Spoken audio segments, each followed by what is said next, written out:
Hello everyone, this is Sanjay Parashar. Welcome to this new tutorial series of Mule ESB, where we will learn everything there is to learn in Mule4 to become a MuleSoft certified developer and a MuleSoft certified integration and platform architect. Before we start this series and we start with our coding and demos, let's understand what is MuleSoft, what is Mule ESB, and what is integration in general. MuleSoft is a software company headquartered in San Francisco, California, and founded in 2006. It was initially called MuleSource. The mule in the name comes from the drudgery or donkey work of data integration that the platform was created to escape.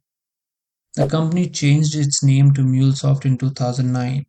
MuleSoft originally provided middleware and messaging and later extended to provide an integration platform as a service approach for companies through its main product, that is Anypoint Platform, which we will learn extensively in this particular course.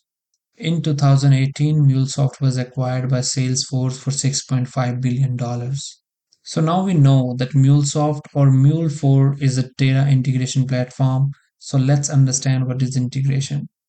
Integration solutions broadly involve linking together different software applications to act as a coordinated whole. That also involves transforming and moving data from one application to another, also known as message transformation and message flow.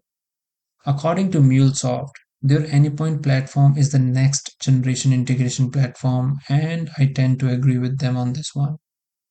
Mule Anypoint has all necessary tools to support complete life cycle of an integration project, starting from designing APIs, documentation, implementation, testing, deployment, security, and monitoring.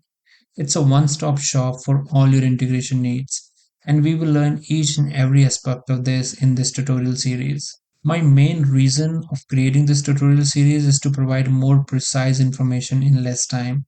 I have seen that people have created an hour-long videos in explaining the simplest of the topics. So in this series, I will try to provide as much knowledge as possible in as little time as possible without sacrificing the quality of the content.